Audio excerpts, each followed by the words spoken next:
Hey guys, it's Belmont. We had a topic today at work that I wanted to talk about with you guys, and it was what would you do differently if you could go back to when you were a kid to today? And so I thought I'd share that with you, my thoughts, what I would do. First thing first, I would study math. I would pour myself, I guess, into math, and I guess this really kind of is going to also be a recommendation video if you're in school or younger, and uh, this is what I would recommend to anyone. First off, like I said, I'd study math intensely. Even if people told me, well, we just don't do math well in my family, I wasn't good at math, like my mother said, and you're just not good, you're more uh, left brain, more artistic, and regardless, you can learn anything you apply yourself to, even if it's difficult. So I would definitely study math. I wanted to be a firefighter all my life, and I never achieved that goal, and I'm too old to do it now because I couldn't pass the civil service exam because I decided not to progress my math training past pre-algebra, which I failed twice, and then uh, just started skipping. I just never went to math class again. So math is important. It comes up in areas as an adult you would never think it would come up in, where you have to pass exams or a test for employment or uh, in construction jobs. There's just a lot of areas, where hell, even just if you need to know how much chlorine to put in your pool. I know the directions tell you now, but what if the directions faded off? Anyways, math would be the first one. I recommend everyone study math, especially if you're young and you don't like math. Find a better teacher. Find something online to help you. Um, get a tutor if your parents can afford a tutor. Find somebody who's good at math that's willing to help you get it. I would make that a priority number one subject would be math in my life. Um, I did read a lot. This is number two. Read. I always liked reading. I'm a particularly big fan of fantasy novels and ancient history, ancient literature. Um, but anything is good. Biographies are good. Autobiographies, science fiction, fantasy. There's something about reading. It really helps increase your vocabulary. It gives you new insights into new roads of thought. It can really help you uh, expand your horizon. Reading is really important. A lot of people don't do it anymore. I mean, I see bookstores closing all the time. And it's partially probably because of the internet. If you want to read, you can find a lot of stuff in PDF form. But I would recommend it. Sitting down with a good book and getting lost in that author's world, or learning about somebody who you're really inspired by is amazing. You should do it. Try to read at least a book a year, if nothing else. And then keep it. Put it up on your shelf. It's a small task, but you can look back and go, I did this. I read this book. I've read this book. And you'll notice that as you do it, you'll start reading more and more and more. And it's really a good habit to get into. It'll help you across a lot of areas of your life. So, math, reading, history is important. If you're in school, pay attention to history, or we're doomed to repeat it. That's what they say. You can see that history is kind of cyclical. We seem to keep going around in circles. We don't new issue or old issues with new names is what we're really dealing with, even currently. And it's because we don't pay attention to history. We live in the moment, or we look to the future, but we don't pay attention to what's already been tried, what's already come before us. Plus, some of it's extremely fascinating stuff. So, yeah, I recommend those three topics would be my primary focus as a general rule. Like, it's just math, literature, i.e. reading, and history. I would really pour myself into those three subjects.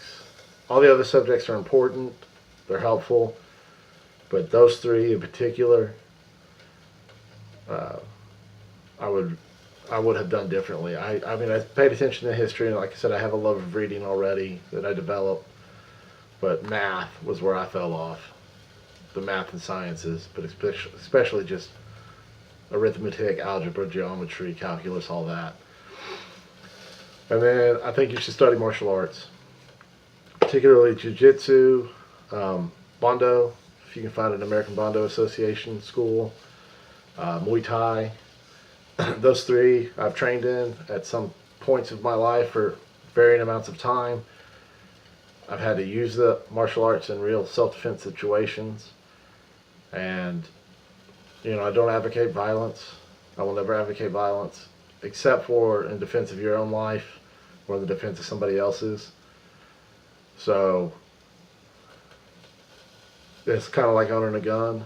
If you're going to own a firearm, then you should know how to use it and clean it and fire it safely and accurately. You should know the laws in your state, country, and city that pertain to them. And it's the same with martial arts. You have this body. You should know how to use it in all of its forms. Like you should learn how to dance, I think. I don't know how to dance. I can't carry rhythm. And my mother tried most of my life to get me, my young life, to get me to go to dance school. And I just would not do it. I thought it made me less of a boy, less of a man to know how to dance. Now I wish I knew how. But I did do martial arts, and I think you should do both of those. I think martial arts will keep you physically fit, as will dancing. They'll both teach you discipline and grace. They kind of blend together.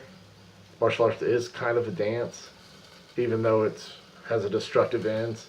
But it also, like I said, has a lot to do with self-control and discipline and respect and how you conduct yourself. I think it's a vital skill. I think it's our school systems and our country does a disservice by not highlighting being physically able to use your body in all the myriad forms that you can.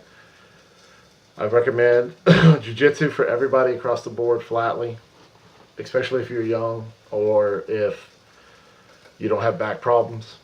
If you have medical conditions or problems, I really recommend Tai Chi. If you want to do something in the martial arts world vein with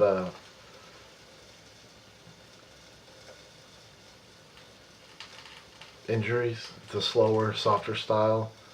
It's not as hard on your body. It can be very healing, keeps the blood flowing.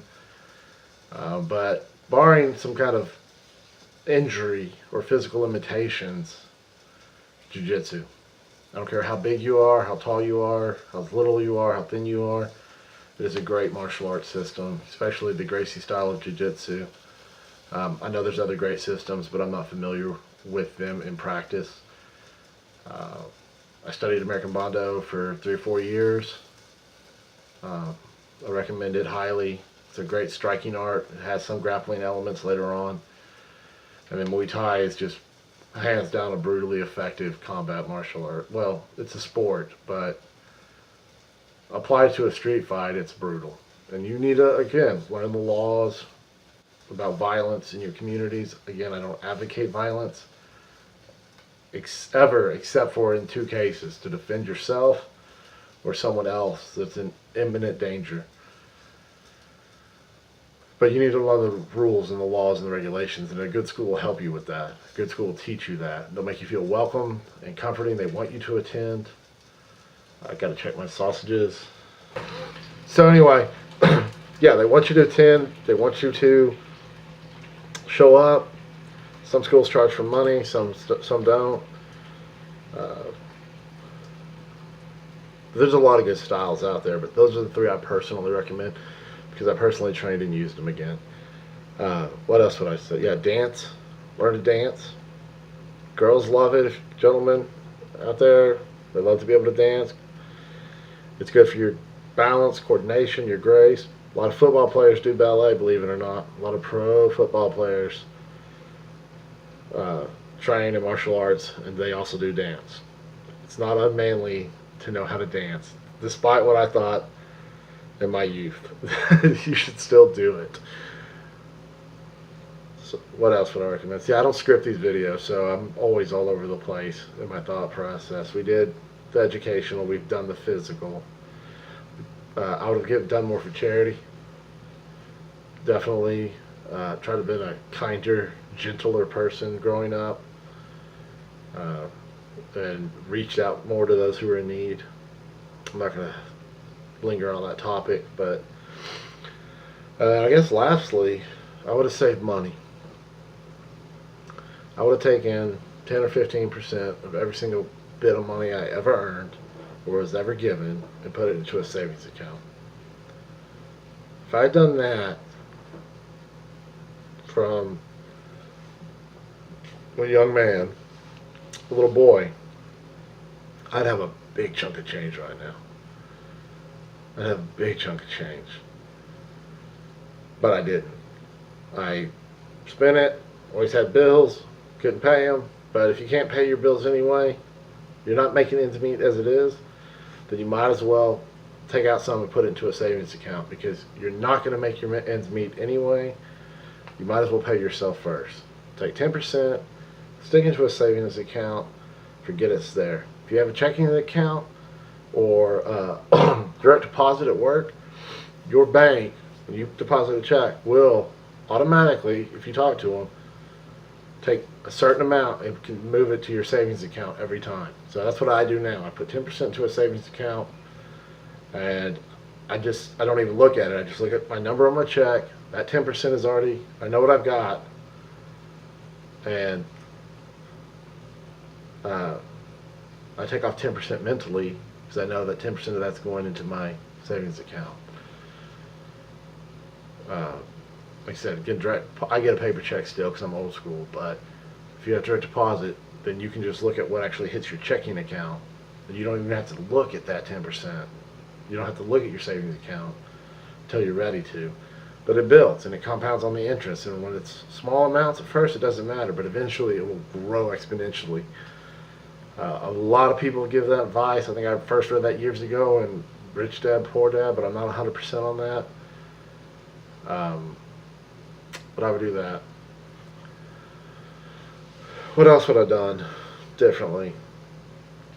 Again, I don't script my videos. I just get a thought, remember something someone said at work, and I go into it. So that's probably about it, really. I would have made better decisions, especially if I could go back knowing what I know today. I'd have stayed away from drugs and violence and alcohol. I would definitely have waited for those things until I was much older.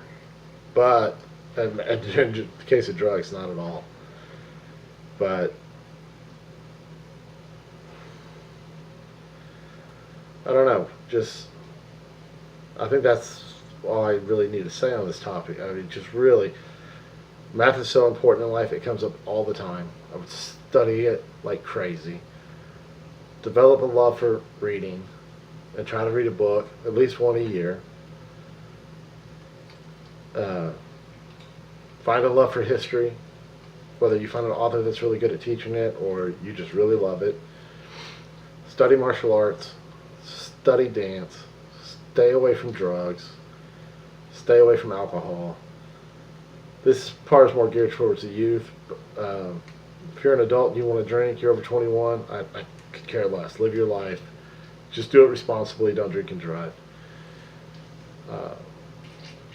And I would have tried to, I guess lastly, I would have tried to have been more authentic to who I was, instead of so caught up with trying to be the cool guy or tough or whatever.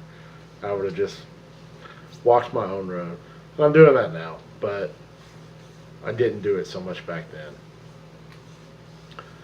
So I don't know if that's interesting to you guys or not, or if you want me to expound on anything or not, but I just thought I'd share that for, a quick little video. Thank you for watching. Remember, kindness isn't weakness, and Belmont loves you even if nobody else does.